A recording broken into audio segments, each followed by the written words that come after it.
Hey everybody, welcome back to the Elijah Rising podcast, where we're talking about the myths, the misconceptions, and the most asked questions about sex trafficking. I am not your host, Adam Cheney. He is out today. So my name is Sam Hernandez. You've probably seen me on the podcast before, mobilization director with Elijah Rising, and I am so honored to be joined by our communications director, David Gamboa. Glad to be on the show, finally. I'm just kidding. I've been on one before. Yeah, you've been on one before. David is always usually behind the camera, and who's behind the camera today? No one. The Holy Spirit is guiding us. We have pressed the record button and we're going. Today's episode is all about, you found out about sex trafficking, now what? Because we realized that recently there's been this huge spike in stories, attention, awareness about sex trafficking, which is always great. But it kind of leaves people wondering, what next? So we want to kind of walk through that process and also share, you've heard my story, but kind of how David got involved with sex trafficking. What was the first time that you heard about this issue? So the first time I heard about sex trafficking was at an Elijah Rising event. So I was a youth pastor in Sugar Land, and I had like student after student come to me and tell me about how they were addicted to pornography, and they were sharing like they were, on these video games, and like ads would pop up that would lead them to porn sites. And so I was like, how can I help them? And I think one of the websites I stumbled across was Fight the New Drug. And I began to kind of look for some sort of local connections so I can maybe, provide some resources. Found Elijah Rising and came to the museum, and I was like, what? How have I not known about this? Right. And like, how do I know this is not going on in my city, basically? And so that kind of started my journey into anti-trafficking work. Yeah, and it's funny because I, at the time, was working for Elijah Rising since right out of college, and I remember meeting David at our like college freshman welcome days, and he didn't end up going to HB. Too expensive. So he came and then he left, but I guess we were Facebook friends for some reason. I don't even remember talking to you. Yeah, we became Facebook friends, and I just remember one day he called. He's like, "Hi, my name's David," and I said, "Oh, this is Sam. How can I help you?" If you called Elijah Rising, you've probably heard that. "Hey, this is Sam and Elijah Rising. How can I help you?" And we realized that we had a connection before with school, and you actually hosted a nefarious screening for your church at a movie theater, which was really cool. It was interesting because I remember coming to meet you. And my whole idea was like, I'm going to get my church involved. We're going to, begin to go into these brothels and begin to help people. And I remember telling you like, hey, I'm ready to go. I'm ready to do stuff. And you were like, well, let's just pray about, let's just pray. And so I think that's for when people are thinking like, okay, what's my next step? I've learned about trafficking. Like, one of the most overlooked first steps is prayer. Yes. And people may be frustrated with me because I really beat that I really kind of appear to people to be a roadblock because I say, hey, let's slow down, let's wait. Because the first step is prayer. And there's multiple reasons why the first step is prayer. Number one, experience for us. It's just what has worked for us. But also we find that that this issue brings up a lot of emotion. It triggers a lot of personal issues. And sometimes your first response can be very reactive, which is sometimes appropriate. Like, it's okay to be angry. It's okay to be, and it's actually good to be. We should be angered by this. But a lot of times we have unhealthy coping, unhealthy ways of responding through anger, that we find that prayer can be a place to be like, okay, Lord, what is actually my role in this? And it's actually a very complicated issue. And I have a prop for this point. Yeah. Elijah Rising. This is a really old picture. And mind you, I'm not in this. Micah isn't in this. Hopefully you can see this, and maybe you can zoom in. Yeah, we'll zoom in. We'll figure out something. We'll post it somewhere else. Elijah Rising began as a group of people who just prayed together. It wasn't trying to be this big movement. We sure as heck weren't trying to open a safe home or an 85-acre complex of safe homes and opportunities there. But that's how we started. And this is really important to us. So I'll put this proper way. But if you notice, Adam Cheney is actually in this photograph with his wife, Krista, and some others that began as a prayer meeting. And it's not only about like praying to slow down or praying to change your reaction, but praying to have access to hope, access to who the Lord is, and asking him what your strategy should be moving forward. Yeah, so we entered kind of a season of prayer, and at the time I was leading young adults, so I had all these kind of college age students, and so we came together and we had a prayer meeting.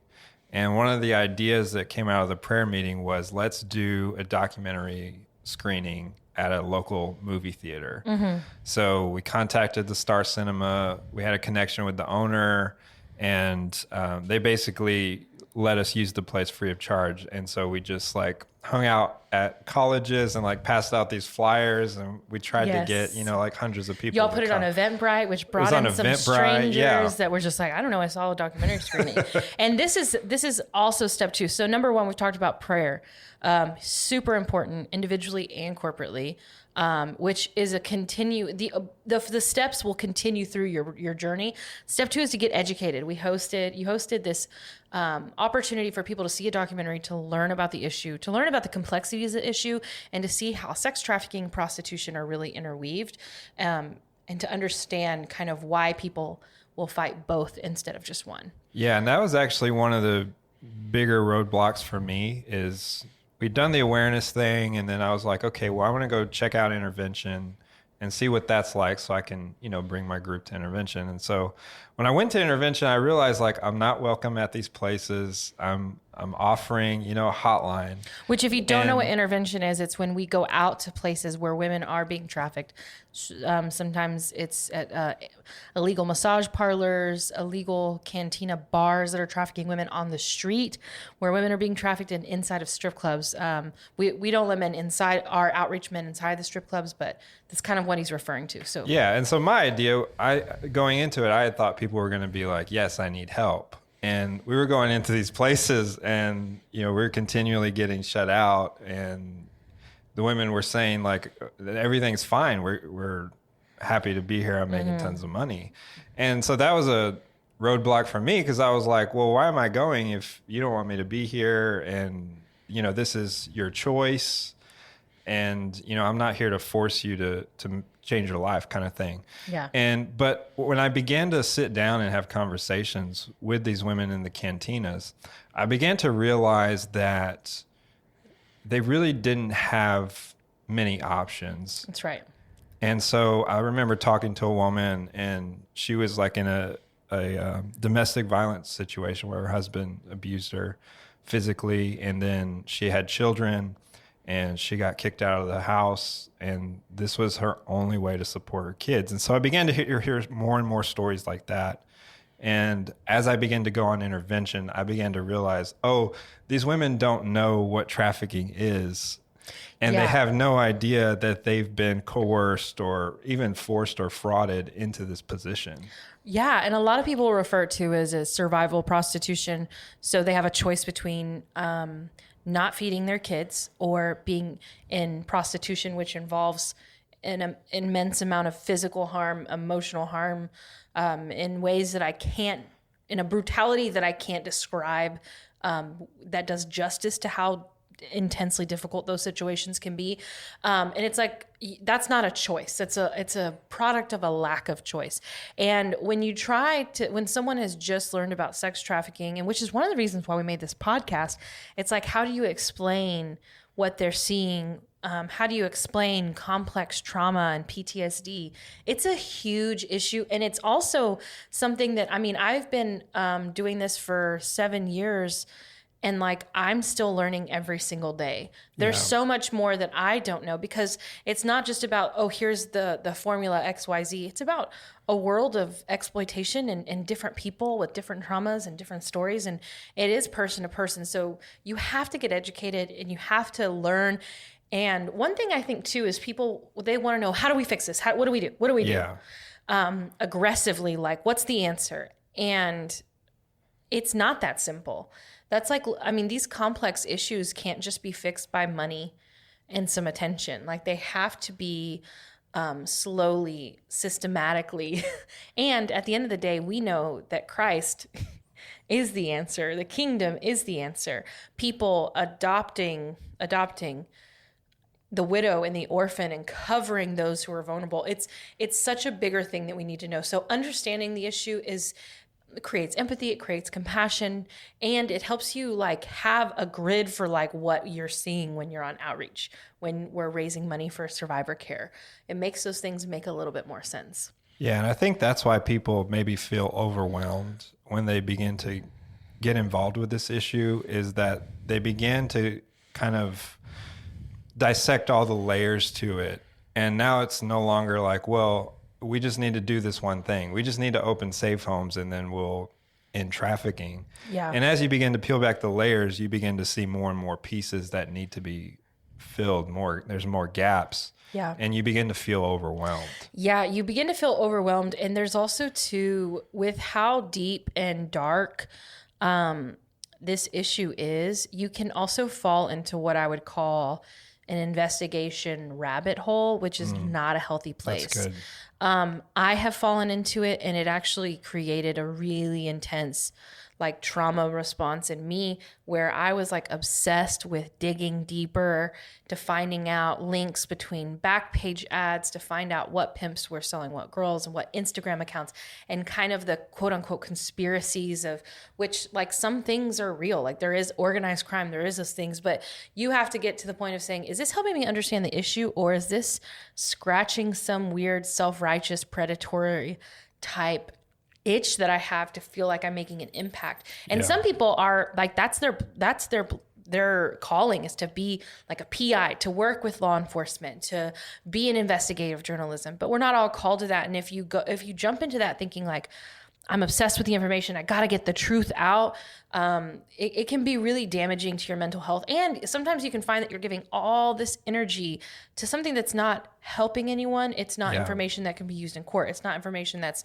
freeing anybody. So I always warn people, like, don't fall too far down the rabbit hole, because we want to make impact. And I think that's kind of the next thing is you're going to pray, going to get involved, and you're going to get educated. Then you want to get involved and find out, what are your gifts? What are in your sphere of influence that you have that you can offer to this issue? Yeah. And I think a big kind of moment that we want to just kind of create is that you don't have to start a nonprofit, and it doesn't have to be a ministry. Prefer that you didn't start a nonprofit. It doesn't have to be a nonprofit. It doesn't have to be a ministry. You can bring the fight to secular spaces. We partner with so many businesses, and in fact, we need so many businesses to come alongside. Desperately. And so, don't feel like you have to like give up your well-paying job to, go start a nonprofit to make an impact. And some people are called to that. And the only thing I would warn is, a lot of people say, well, the way to do it is to start a nonprofit. Then you have nonprofit management. Like, the amount of work that it takes to like make sure you're reporting and you're taxing and you're all the administrative things is so much if you don't need it. A lot of you have a heart to maybe start a ministry. Well, your church is a 501c3. All you have to do is use your church as a platform, and then you can receive donations for what you need through there, and then they can get there's ways to do it underneath other people's missions, or joining a nonprofit that already exists, or a collaborative that exists, or finding that I always have this like one story that cracks me up, is that printers and printer salesmen. Yeah. We know 3 different companies that sell printers. Yeah, I just realized that. Ink and toner, and they have dramatically helped our organization. Number 1, Secor, they are actually a nonprofit printer company that sells ink to help save lives. Number 2 is, and these are free shout outs. You could be a sponsor to our podcast, but these people are getting Document Works. Yeah. Document Works with Lewis. Yep. Yeah. Who they help us with printed materials for our program. They help us with all kinds of printed everything. We have a printer from them. And then Neurolog, which, oh my God, Neurolog, amazing company, has given us like free, like thousands of dollars worth of free labels and an actual printer itself, and then replace the printer for our candle labels so that we don't have to pay for labeling in general. So that's like such a niche skill that someone would think, well, I sell printers. I'm the Dunder Mifflin of companies. Like, what can I do to help? And so don't belittle that, because those people have helped us drastically. Yeah. And if you're listening to this podcast and maybe you're at work right now and you're working at a desk and you're thinking, man, I wish I was just like Sam and David, like they're fighting trafficking and doing all this really cool stuff. Like in your space, you can make an incredible impact. Yeah, you could. And we're just going to rattle off some ideas. We'll have a session. We call this burstiness. We're like, okay, we're just going to make some room. Like if you work for an HR company, you can help people write policies for zero tolerance to say, our company will not support the sex industry through entertainment for our clients. We've seen that with oil and gas companies. If you are a teacher, you can initiate education and prevention programs within your schools.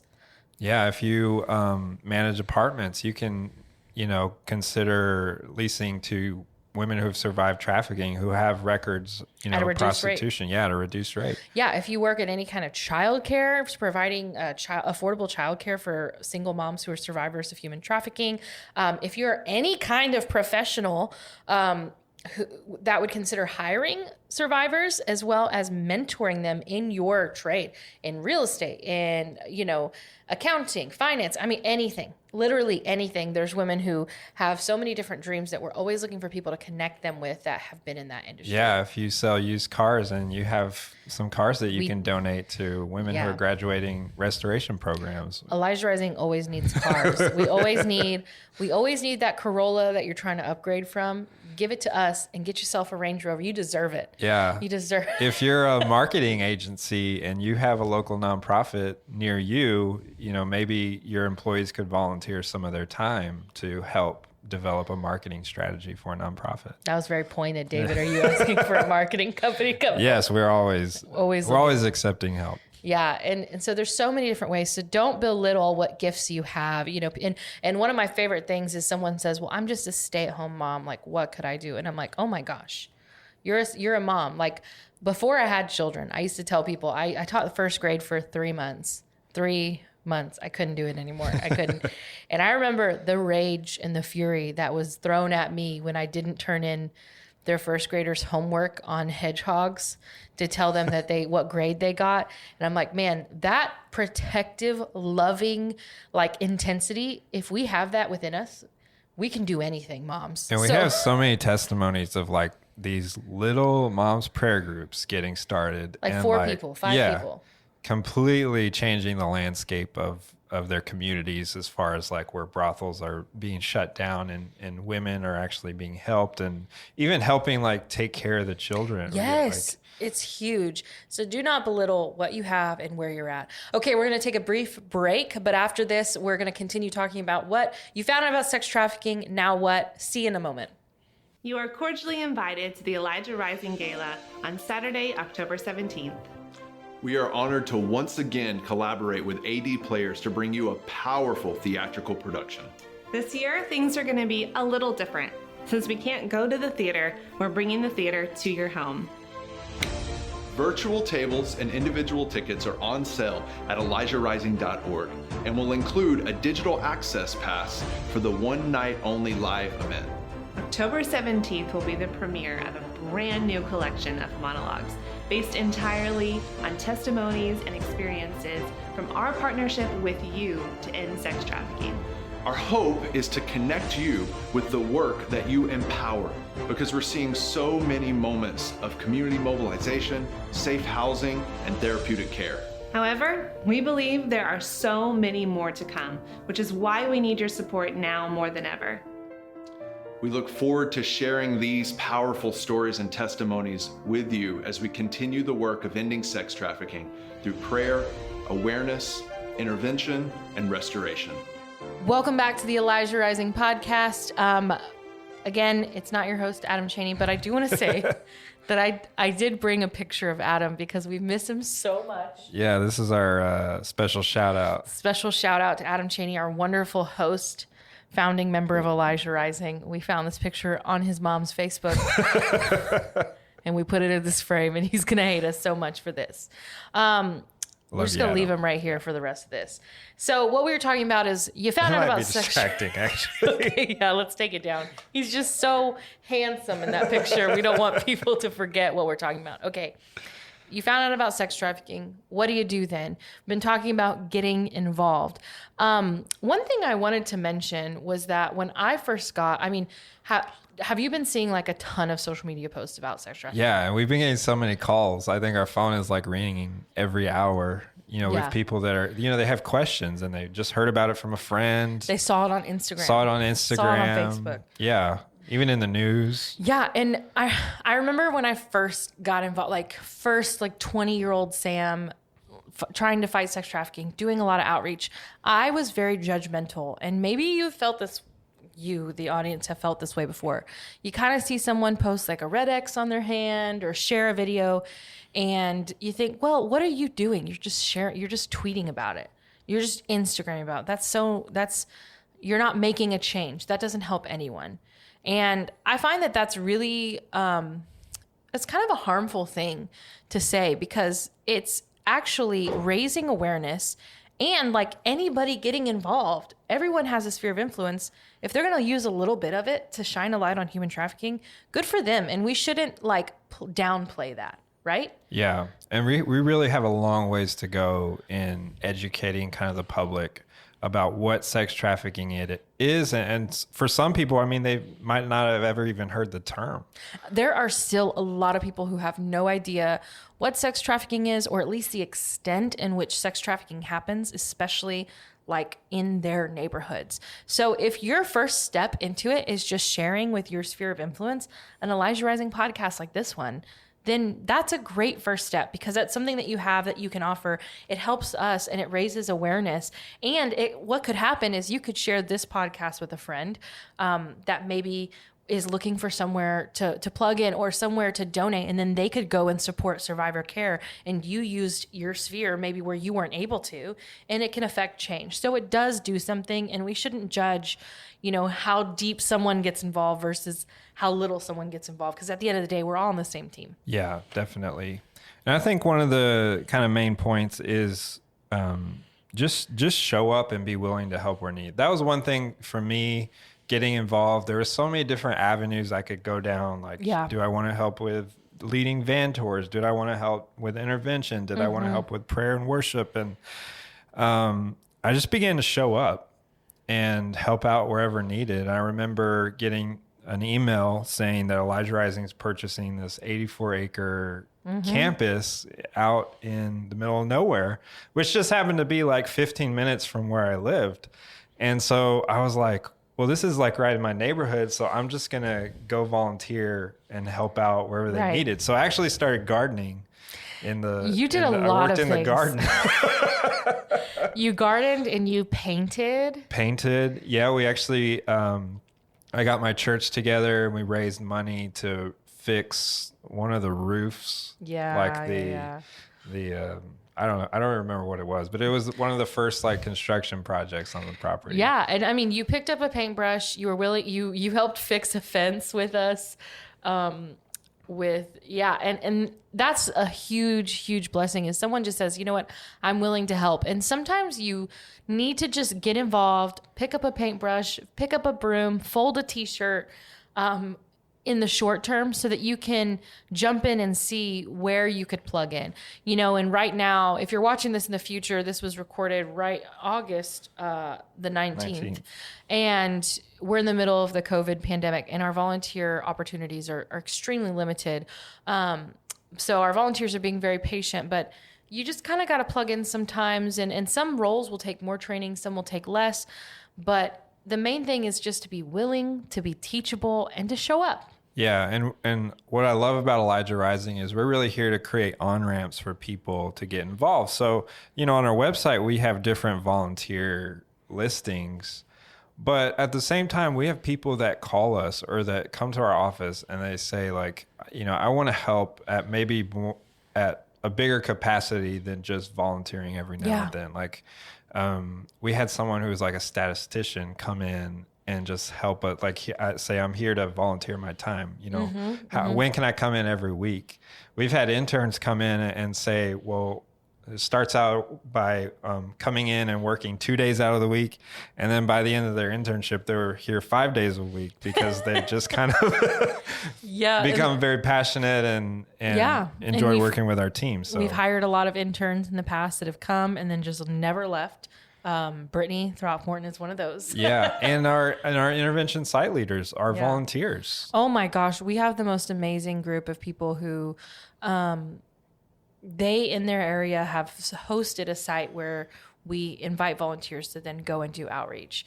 And so just to name a few, we have Tiffany, Kathy T, we have Kathy N, Kathy a lot T. of Kathys. We have Alicia, we have Melissa, we have Taylor, Christian, Ashley, Mike, and then Saytel, and the entire team in Atascocita. That's a new one that's in we're starting site. Spring, Northwest, Atascocita, League City, Baytown, and then of course Bob Wicker, Houston, Chelsea. We have a ton of people that have just given their lives to once a month host a space where people could come, new volunteers could come and go do outreach. And it's incredible to see with just willingness and time. Like Taylor Martinez, she is an incredible woman of God. She actually facilitates a lot of the exits of women who call the hotline in Houston. She started out, she just walked into the Elijah Rising doors one day and she goes, "Hey, I heard that there's a Super Bowl awareness thing and you are going to spray paint chalk signs," which someone got a ticket for. But, we're learning too. We're not going to mention that. And that's how she started. And she just kept volunteering. And now she's like one of the most integral parts of the whole abolitionist, local Houston, like anti-sex trafficking movement. Yeah. And that's just how it starts. She showed up. You just got to show up either virtually or in person. Yeah. And I think just kind of the final thing to wrap up is realize that there's not just one solution to this, and that it's going to take our entire lifetime of being committed to fighting injustice and creating protections and creating opportunities for the most vulnerable. Yeah. And, sometimes your mission in life is just for the one. Yeah. It's just that you see one person get touched or get free or start a journey to freedom, because freedom is a journey. Rescue isn't a moment. It's a lifetime journey. Yeah. And in that's one of the final ways that you can get involved is to support survivor care, support organizations that do direct services to women, men, children who've been affected by sex trafficking. Because if we solved trafficking today, we would be overwhelmed with the amount of people who just need care for restoration. Yeah. And that's what we're trying to build out and other organizations are trying to build out. So when you become a monthly donor, when you say, "Hey, you know what, once a month, I'm not going to buy a coffee, or once a month, I'm going to subscribe. You have a candle subscription service. I'm going to subscribe and get a new candle every month." Like, how fun and easy is that? But you're adding fuel to the fire that is like survivor care. So those things are really important. And of course we want you to get involved, but that's a huge way. And we shouldn't downplay that.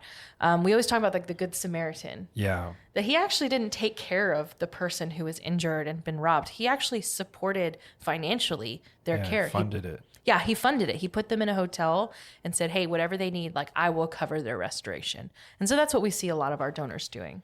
Yeah. And so if you're listening to this podcast, we did provide kind of a next step resource for you guys. If you go to elijahrising.org/blog, this podcast is going to be in a kind of a blog format. But we also have a free resource that you can download. So we've compiled some books that we think are essential reading if you're getting involved in anti-trafficking work, or, you just found out about sex trafficking. You're like, okay, what do I do next? Obviously, education is the first step. And so we provided a really just kind of simple list of books that you can begin reading. Yeah. And then share this with your friends. You've seen them, maybe you've seen them post and be like, how can I get involved? What can I do?